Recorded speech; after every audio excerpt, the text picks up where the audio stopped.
It is 2:15 in the afternoon on a serene Wednesday. You walk up to a police patrol car parked quietly at an Autobahn rest stop in Heilbronn, Germany. You look through the shattered glass and it hits you. Heavily armed police officers have been brutally gunned down in broad daylight. Their service weapons are gone. The only clue left behind: a single microscopic trace of DNA on the back seat. DNA that belongs to a ghost who has been terrorizing Europe for 14 years. You absolutely have to stick around until the end of the show to hear the unbelievable, utterly ridiculous resolution to this mystery. We are Mike and Abby, and welcome to Wild Crime Podcasts. We are officially done with boring, slow-burn true crime. We're tearing into the most baffling cases on Earth, untangling the lies, and dropping you right in the middle of the madness. Whether you are on a long drive, crushing a workout, or just feeling a little bored, we are here to walk you through the mystery and make your next hour incredibly thrilling. And this specific mystery, it completely broke the back of the European justice system. Totally shattered it. Yeah, we are talking about the most expensive, most catastrophic, and honestly most scientifically baffling forensic failure in the history of modern law enforcement: the hunt for the Phantom of Heilbronn. The scale of this failure is just staggering to comprehend. But to really grasp how the entire continent's police force ended up staring at that shattered BMW patrol car in 2007, paralyzed by a ghost, we have to rewind. Right, we had to go way back. Exactly. The timeline of this impossible DNA trail starts long before that rest stop. We have to go back to May 1993, to a quiet, picturesque town called Idar Oberstein in the German state of Rhineland-Palatinate. Which is, it's the kind of town where violent crime is virtually non-existent. Yeah, super quiet. Which makes the scene the local police walk into so incredibly jarring. They find Lieselot Schlunger, a 62-year-old pensioner, dead in her own home. She had been brutally strangled. And it isn't just the strangulation. It is the highly specific, almost theatrical weapon the killer chose. The perpetrator didn't use a belt or a lamp cord or even their bare hands. They used delicate, thin wire that was specifically meant for binding together a bouquet of summer flowers. Which immediately sets off alarm bells for any investigator. Oh, for sure. When you see a murder weapon like flower wire, it indicates a highly situational, intensely personal level of violence. It is improvised, but it requires a frightening level of proximity and sustained force. Yeah, you have to be right up on them. Exactly. It is not a quick, detached trigger pull. It is a grueling, intimate act of killing. But the psychology of that violence completely crashes into a brick wall when you look at the rest of the crime scene. You have this brutal, desperate strangulation with a delicate wire, and yet the only physical clue the intruder leaves behind paints a totally contradictory picture of their state of mind. It's so weird. Because the single trace of DNA they recovered was found on the rim of a brightly colored, incredibly expensive Meissen china teacup sitting in the home. The psychic dissonance there is just chilling. It is beyond chilling. Think about the adrenaline spike of committing a homicide. The fight-or-flight response is screaming through your nervous system. Your heart rate is at 180 beats per minute. But this intruder breaks in, violently strangles a woman to death with flower wire, and then has the emotional detachment to just pour themselves a nice, relaxing cup of tea. It suggests an offender who feels entirely at home in the aftermath of extreme violence. Yeah, someone with ice in their veins. Right, someone who does not panic at all. But the real tragedy of that teacup is not just the psychological profile it suggests. It is the timeline of the investigation. They swapped the rim, they secured the sample, and they determined the DNA belonged to an unknown female. Okay. But then, that swab sat completely unanalyzed, gathering dust in a dark evidence locker for 8 agonizing years. 8 years. I mean, how does that even happen? You have the genetic signature of a vicious killer sitting in a cardboard box, and you just ignore it for nearly a decade while she is out in the world. Well, it wasn't exactly negligence in 1993. It was really a matter of scientific capability. At that time, forensic DNA profiling was in its absolute infancy. Okay, so the tech just wasn't there yet. Exactly. The technology laboratories relied on back then required a substantial, highly visible biological deposit to generate any kind of usable genetic fingerprint. They needed a pool of blood, a significant deposit of semen, or a large chunk of tissue. What they pulled off the rim of that Meissen teacup was what we call trace DNA. So we are talking about invisible, microscopic smatterings of skin cells left by the friction of a lip against porcelain. Bingo! In 1993, that sample was scientifically mute. It wasn't until the early 2000s, with the widespread refinement and adoption of a technology called polymerase chain reaction, or PCR, that the forensic landscape fundamentally changed. So PCR is essentially a molecular photocopier, right? That's a great way to put it, yeah. You start with this faded, entirely unreadable page of genetic text, maybe just 3 or 4 skin cells. Yeah. But you put it in this machine, and the PCR process amplifies it, doubling the DNA strands over and over, millions of times, until the ink is thick enough for a scientist to actually read the profile. That is a perfect analogy. The PCR revolution meant that labs could suddenly look backward. They could open cold case files, take those invisible traces from years ago, and finally give them a voice. So, in 2001, the German authorities run that 8-year-old Teacup swab through their shiny new PCR machines. Run. They get a pristine female DNA profile. They plug it into the National Criminal Database, holding their breath for a hit. And the machine spits back absolutely nothing. Yeah. No match. The ghost simply vanishes back into the ether. Until March 2001. And this is where the quiet ghost begins to escalate into an active, undeniable phantom. We jump to Freiburg, Germany. A 61-year-old antique dealer named Joseph Walsenbach is found dead in his shop. And the method of execution is eerily similar, yet slightly evolved. Strangulation again. But the weapon changes from delicate flower wire to rough industrial garden twine. Which again points to improvised, proximity-based violence. But the motive seems to take a hard pivot. With the 62-year-old pensioner, the motive was entirely mysterious. Here, it looks like a robbery. A really pathetic one, though. Right. It is a profoundly pathetic one. The killer murders this man and steals just 125 euros. That is pocket change. It is the cost of a nice dinner, and someone traded a human life for it. But the behavioral evidence left at the scene totally contradicts the desperation of a petty robbery. Exactly. The psychology on display at this antique shop is what really gets under my skin when looking at the case files. Yeah. This killer has the surgical composure, the absolute ice in her veins, to wrap garden twine around a man's throat, take a tiny handful of cash from the register, and then casually walk to the front door and politely flip the shop sign from open to close before slipping away. Ensuring that nobody bothers her or discovers the body while she makes her escape, it is incredibly disciplined. And she leaves 0 fingerprints. None. She leaves 0 hair fibers. She evades all the CCTV cameras in the area. She leaves absolutely no footprint in the physical world. Except for one thing. On the handle of that front door, right where she flipped the sign, the forensic techs find trace evidence. They run it through the PCR machine, and it is a perfect match to the exact same female DNA profile from the Meissen teacup 8 years earlier. Oh, man. The terror that must have ripped through the precinct when that result came back is palpable. You have a female killer, completely off the grid, capable of immense personal violence, yet possessing the situational awareness and the tactical discipline to lock up a crime scene behind her. It forces law enforcement to realize they are hunting a highly organized, highly dangerous individual. But then, just months later, in October 2001, the evidence forces the narrative to take a massive, jarring left turn. The profile stops making sense entirely. Yeah, this is where things get really weird. We move to a heavily wooded area near Gerolstein.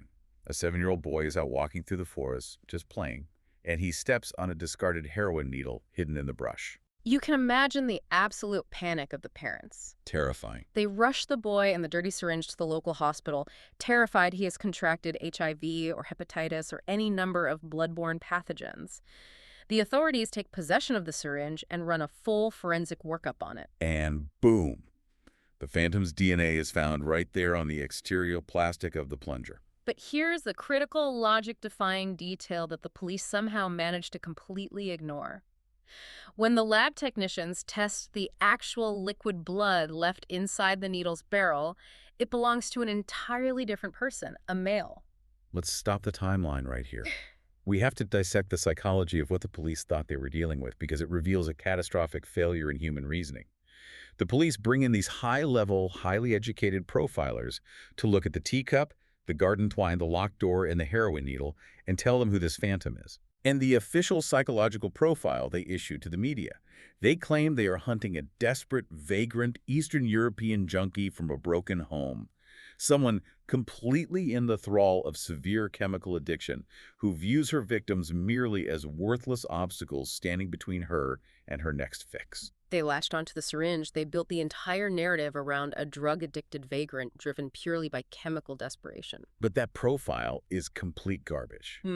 It is intellectually lazy, and it makes absolute zero sense when you look at the physical realities of the murder scenes. None at all. I mean, think of the physiological reality of severe heroin addiction. A desperate addict, shaking, sweating, going through debilitating physical withdrawals, simply does not possess the tactical, surgical composure to leave zero fingerprints in a cluttered antique shop. It is a massive behavioral contradiction. A desperate addict in the throes of a robbery does not calmly sit down in the home of a woman she just strangled to slowly sip tea from a fine china cup. The heart rate and the central nervous system of an addict looking for a fix cannot support that level of calm. And they certainly don't steal a measly 125 euros and then have the presence of mind to politely flip the open sign to closed to manipulate the crime scene environment. Exactly. The police are attributing the discipline and forensic perfection of a highly trained intelligence operative to an out-of-control, desperate junkie. It is an absurd, laughable contradiction. It is a classic case of cognitive anchoring. They had a piece of hard scientific data, the DNA on the syringe exterior, so their brains immediately anchored to the easiest narrative that explains a syringe, which is a junkie. They willingly blinded themselves to how incompatible that lifestyle is with the forensic perfection required to commit two ghost-like murders. It is infuriating to read. That heroin needle profile is complete garbage, but it pales in comparison to the absolute defiance of physics she pulled off in a French jewelry heist. We'll get to that impossible science in a second, but it just goes to show how desperate the authorities were to force the puzzle pieces together, even when they clearly didn't fit. And those pieces were about to scatter far beyond the borders of Germany. Between 2003 and 2006, the Phantom ceases to be a localized threat. She transforms into a bizarre, continental chameleon. The geographical spread is pure madness. Suddenly, her DNA is popping up at over 40 different crime scenes across Germany, Austria, and France. She's supposedly crossing international borders with the ease of a diplomat, evading multiple national intelligence agencies. But the geography isn't even the most baffling part. It is the entire nature of the crimes. The behavior completely devolves. We go from calculated, intimate strangulations to the most erratic, petty, chaotic crimes imaginable. Right, we are talking about a break-in at a mundane office building in the town of Dietzenbach, where the only thing the intruder steals is a small tin of loose change from a desk drawer. She starts breaking into Laben, these secluded, small German garden cabins or allotments. But she doesn't break into these cabins to steal power tools or valuables to sell for drug money. She breaks into these isolated sheds just to eat the food left behind in the cupboards and sleep on the hard wooden floor. Yeah, she was supposedly just crashing there. In one particularly ridiculous incident in the town of Budenheim, she breaks into a trailer, and the police find her DNA on a half-eaten cookie left on the counter. A half-eaten cookie. So let me get this straight. We have an international assassin who can cross borders undetected, who can strangle people without leaving a single hair fiber, but she lacks the basic operational security to finish her snacks. The profile is actively disintegrating before their eyes. The authorities are standing in briefing rooms trying to reconcile a violent, methodical killer with a hungry vagrant eating stale cookies in a garden shed. It is behavioral whiplash. Seriously. But then, the physical evidence moves past being merely confusing and crosses the line into being scientifically impossible. Yes. This is where the story shifts from a crime thriller to a terrible science fiction movie. We hit 2004. Arbois, France. A violent, high-stakes robbery of Vietnamese gemstone traders. The police secure the scene and recover a weapon discarded by the robbers. And it's not a normal weapon. Right. It was a toy pistol, a plastic prop. And right there on the plastic grip is the female Phantom's DNA. Using a toy pistol in a gemstone heist is incredibly risky and bizarre, but strictly speaking, it is physically possible to leave skin cells on the plastic. Right. It's weird, but it obeys the laws of reality. But then we hit 2005, the town of Worms, Germany.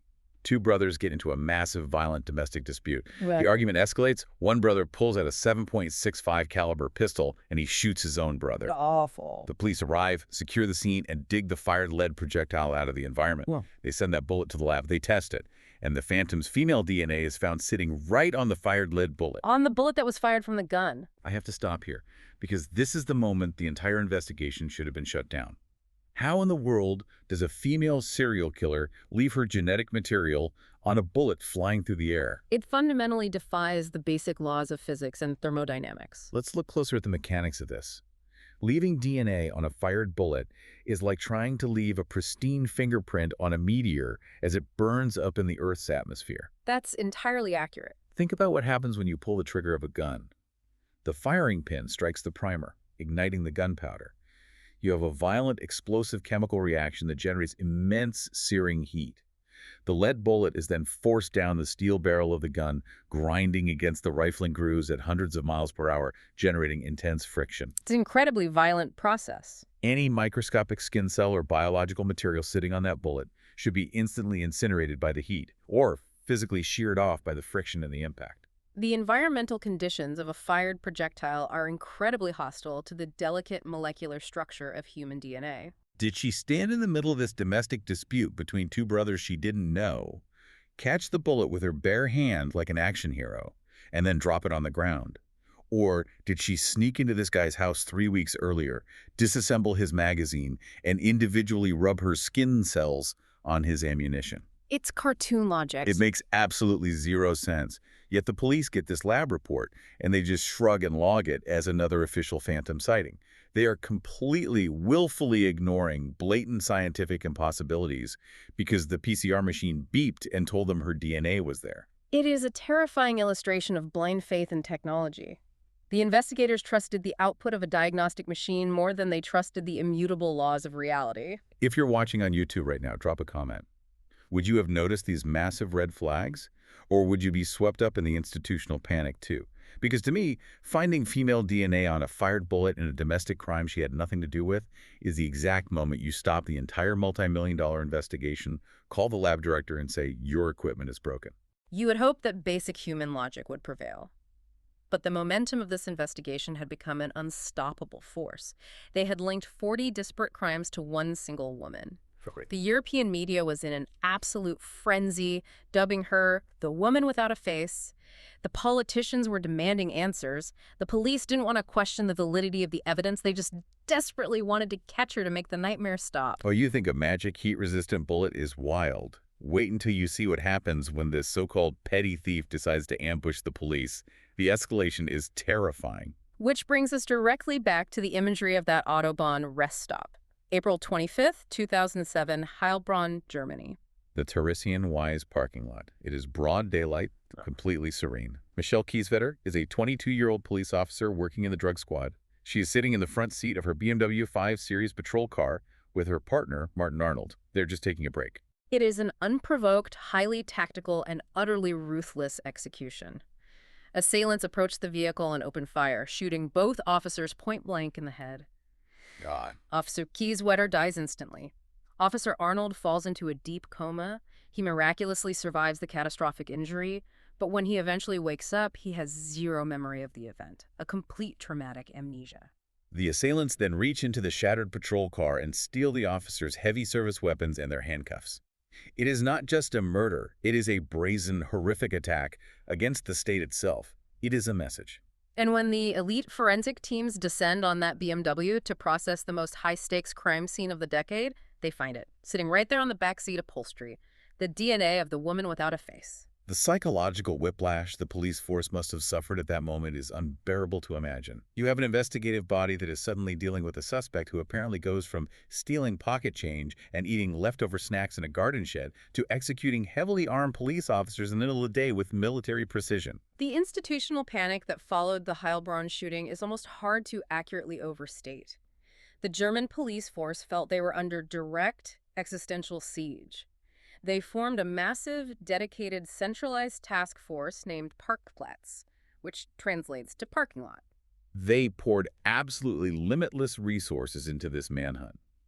The ledgers show over 16,000 hours of police overtime logged purely on this one phantom suspect. They established a staggering €300,000 cash bounty on her head, plastered across newspapers and television screens. In total, conservative estimates suggest they spent $14 million tracking this ghost. And the methods they used became increasingly desperate and invasive. Very invasive. They forcibly tested 800 female criminals across Europe. Essentially, any woman with a vaguely Eastern European background and a rap sheet for petty theft or drugs was hauled into a precinct and forcibly swabbed for her genetic material. The desperation warped their investigative reasoning entirely. When they couldn't find a woman who fit the profile, they started seriously questioning if the phantom was a transgender individual. Seriously. Or a master of theatrical disguise. They actually released composite sketches to the public of highly androgynous suspects, trying to cover every conceivable base. They were grasping at any possible straw to explain how this single person could be everywhere, committing every type of crime, and yet remain completely invisible to the surveillance state. But the terror campaign doesn't stop. January 2008, we have a triple murder. 3 Georgian car dealers are executed, and their bodies are unceremoniously dumped in the freezing, murky waters of the Rhine River near the town of Heppenheim. But here, the police actually catch a tangible break. This isn't just a ghost leaving a trace. They arrest 2 living, breathing, hardened suspects, an Iraqi police informant and a Somali man. The police impound the suspect's getaway car, a white Ford Escort. And what do the forensic techs find swabbed from the interior of that vehicle? The phantom's DNA. So finally, after 15 years of chasing shadows, the police have 2 flesh-and-blood accomplices sitting right there in custody. Exactly. They drag these 2 guys into the sterile, fluorescent light of the interrogation room. These are hardened criminals facing the rest of their natural lives in a concrete cell for a triple homicide. When they cave. Right. Like typical criminals under immense pressure, the solidarity shatters instantly. They immediately turn on each other. The Iraqi suspect aggressively blames the Somali suspect, and the Somali suspect screams that it was the Iraqi's fault. They are singing like canaries to save their own skins. But when the seasoned detectives lean across the metal table and press them about the woman, the criminal boss whose DNA was in their car, they hit an absolute, impenetrable brick wall. The suspects absolutely refuse to admit a woman was in the car. They completely deny she exists. Let's dissect the mentality here, because the psychology of the interrogation room is fascinating. Why would these 2 men, who are already confessing to involvement in a gruesome triple murder, stubbornly stay silent about a female accomplice? Yeah, why protect her? Well, if you look at it from the perspective of the detectives, you could argue it is a matter of pure hubris and criminal ego. These are hardened, violent men operating in a ruthless criminal underworld. The idea of going on the official record and admitting that a woman, a brilliant female phantom, was orchestrating their hits, or even just riding shotgun in their getaway car, might be too damaging to their fragile, toxic, masculine egos. That's a stretch. In the twisted logic of the underworld, they would rather take the full murder charge themselves than admit to the police and their peers that they were taking orders from a woman. That is the incredibly elaborate psychological narrative the police desperately wanted to believe to protect their evidence. But let's look at the other side of the coin. Let's look at the absolute monumental hubris of the investigators sitting across from them. The confirmation bias operating in that precinct is staggering. It is beyond staggering. It is professional delusion. The police have 2 guys sitting in a room ratting each other out for executing 3 car dealers and dumping them in a river. They have 0 loyalty left. But the detectives genuinely believe these men draw the line at mentioning a woman. It's absurd. No. The reason these hardened killers aren't confessing to having a female accomplice is because there was no female accomplice. The police were suffering from such profound institutional blindness that they couldn't see the reality screaming at them. They were willingly, stubbornly forcing a square peg into a round hole. They were sitting in high-tech briefing rooms, seriously entertaining convoluted theories about a transgender, shape-shifting super assassin who somehow commands unwavering, absolute loyalty from hardened, violent hitmen rather than stopping for 1 single second to admit that their pristine crime scenes might be compromised. I know half of you driving right now are screaming at your podcast app, wondering why nobody looked at the lab equipment. I totally get it. Drop a comment if you're watching on YouTube. At what point do you fire the lead detective? Because the absolute refusal to look at the single common denominator across 40 disparate crime scenes, the actual evidence collection tools, is professional negligence on a historic scale. It really is a terrifying case study in how absolute faith in scientific output can completely short-circuit basic human common sense. When a machine tells you a fact with 99.9% certainty, the human brain stops questioning the premise of the test itself. Millions of euros are burning, careers are being destroyed, and the entire myth is spinning out of control. But it is all about to collapse thanks to a dead man's paperwork. You have to hear the biological impossibility that finally broke the entire case wide open. Right, so we move to March 2009. The setting shifts to France. French investigators are working a cold case, trying to identify a badly burned corpse that was discovered in the woods years earlier, back in 2002. They need to establish the identity of the remains, so they dig into the archives and pull an old fingerprint card on file.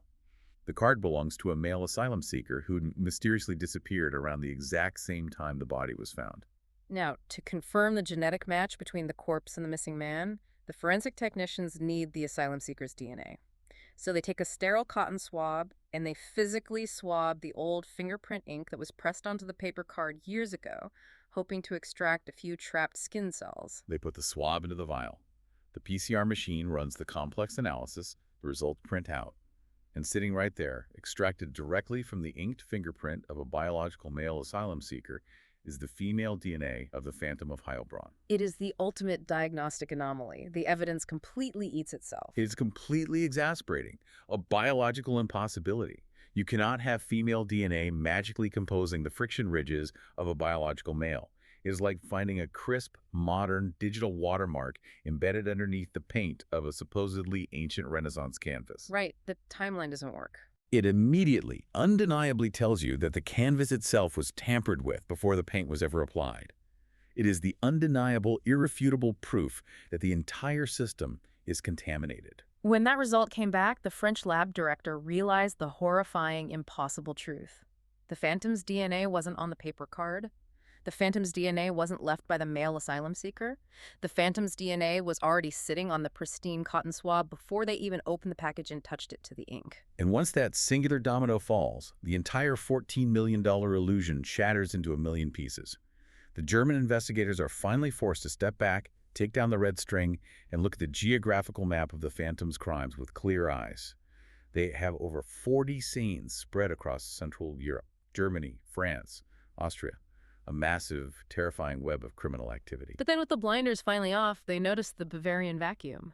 The biggest, most glaringly obvious missed clue of the entire decade. If you look at a map of Germany charting the Phantom's strikes, she hit all around the borders of the southern state of Bavaria. She struck in Baden-Württemberg, she struck in Hesse, she struck in Austria. But inside the borders of Bavaria itself, nothing. A massive geographic dead zone. Not a single phantom crime in 15 years. Why? Did this international super assassin hate Bavarian pretzels? Was she terrified of the local Munich police force? No. The answer is hilariously mundane.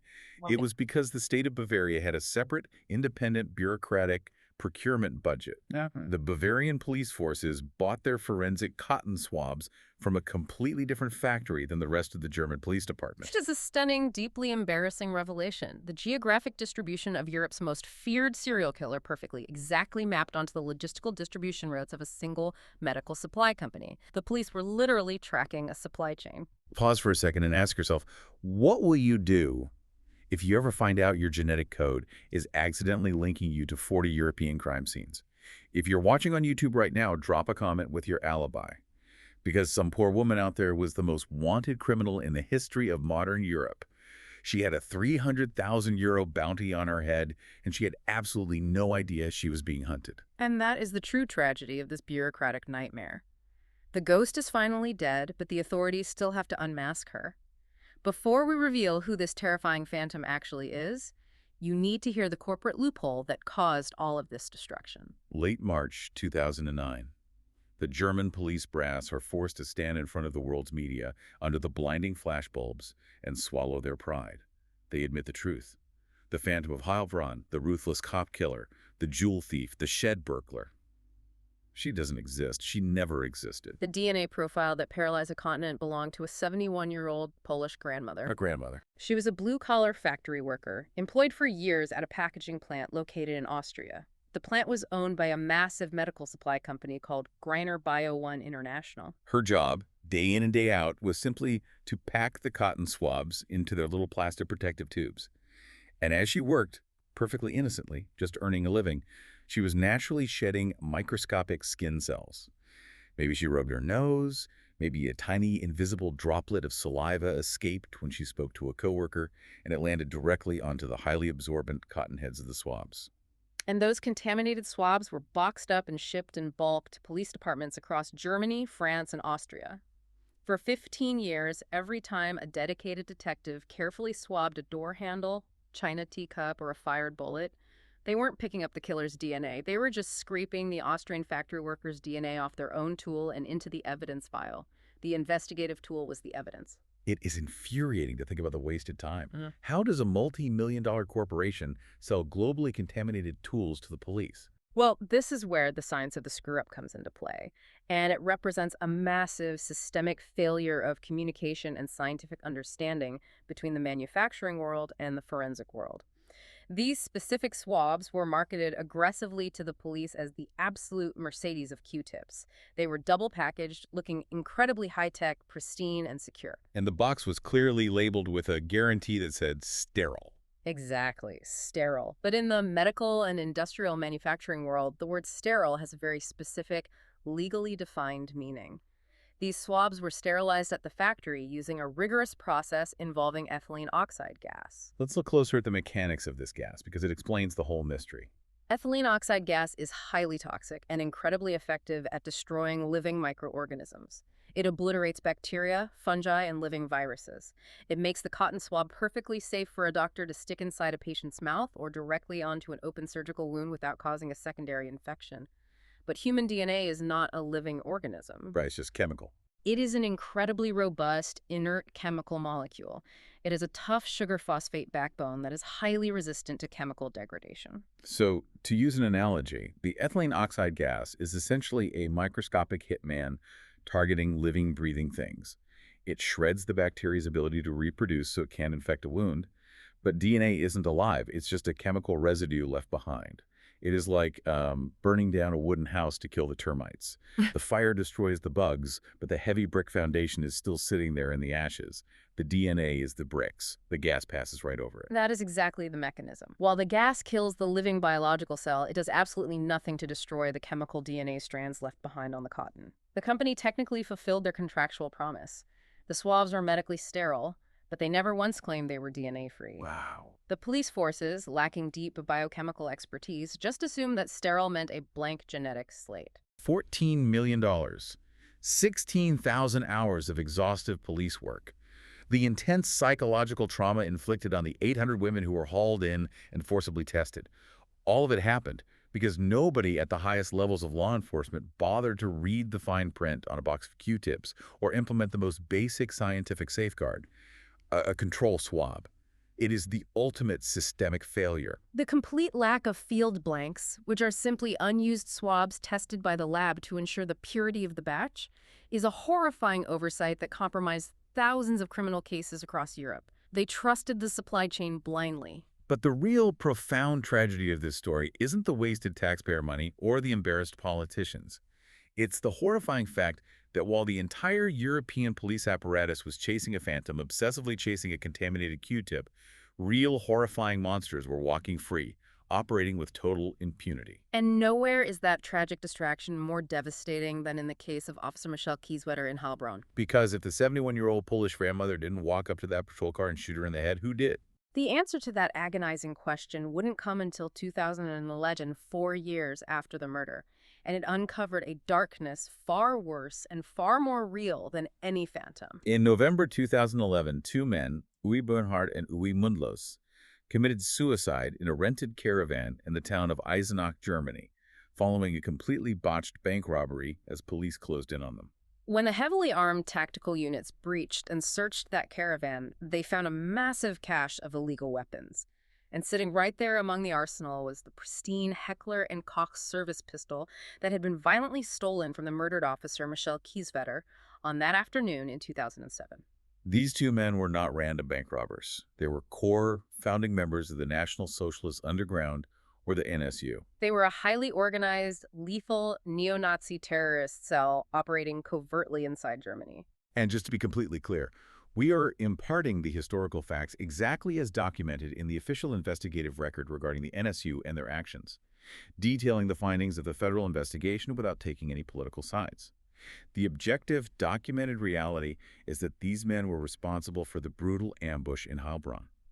They didn't shoot the officers as part of some elaborate, ideologically targeted master plan against those specific individuals. They shot them as a vicious crime of opportunity, simply to execute agents of the state and steal their superior police service weapons to further arm their underground terror cell. And because the entire German police force was completely blinded by the contaminated DNA of the Phantom, they spent years aggressively looking for a lone female Eastern European assassin. They dedicated all their intelligence resources to this Phantom profile, completely ignoring the highly coordinated lethal actions of this violent extremist group operating right under their noses. The DNA contamination essentially provided the perfect, impenetrable smokescreen for actual domestic terrorists to continue their operations. It is a sobering, horrifying reality to digest. The sheer incompetence cost lives. The massive fallout from this case fundamentally changed the landscape of forensic science globally. The embarrassment and the tragedy forced the creation of the ISO 18385 standard. Break down the mechanics of that standard. What does that actually mean for the crime labs operating today? It is a rigorous international manufacturing standard officially implemented in 2016. It explicitly dictates the stringent, legally binding requirements for producing forensic consumables that are certified DNA-free, not just medically sterile. It mandates fully automated manufacturing processes where human hands never get near the product. It requires rigorous, full-body protective gear for all factory workers. And most importantly, it requires specialized chemical treatments, like heavy UV irradiation, that actually shatter the tough sugar phosphate backbone of the DNA molecule, ensuring that the tools used to collect evidence never become the evidence themselves. It is a vital rule, but it is written in the blood of the victims whose cases were stalled, delayed, or ignored by this sheer institutional incompetence. It completely altered the way we view the infallibility of trace evidence in a courtroom. We moved from an era of dangerous, blind faith in the diagnostic machine to a necessary, healthy skepticism of the entire logistical chain of custody.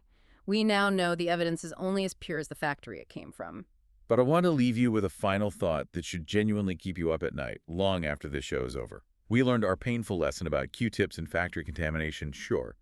But today, the technology is exponentially more sensitive than it was in 2007. Oh, absolutely. We have rapid DNA machines that can turn a genetic sample around in 90 minutes, right at the precinct. We have advanced PCR tech that can amplify a single, solitary microscopic skin cell into a full, undeniable profile to lock a human being away in a concrete cell for the rest of their life. If the diagnostic machines are that hypersensitive, how many innocent people are currently sitting in a prison cell right now? Not because they committed a crime, but because a lab technician sneezed, or a factory worker in another country forgot to change their gloves, or an officer brushed against a doorframe. Are we blindly trusting the output of these machines more than our own basic human common sense? The Phantom of Heilbronn may be gone, completely erased from the most wanted lists, but the ghost in the machine is stronger and more invisible than ever before. It really makes you look at that shattered patrol car window in Heilbronn totally differently, doesn't it?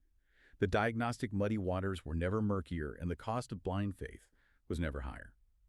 All right, if we made your drive, your workout, or your downtime even a little bit better today, do us a massive favor. Whether you are watching on YouTube, streaming on Spotify, listening on Apple Podcasts, or literally anywhere else, hit that follow or subscribe button right now. We drop episodes like this frequently, bringing you the most fascinating cases in the most interesting way possible. Lock in, because you do not want to miss the crazy mysteries we have queued up for next time. See you then.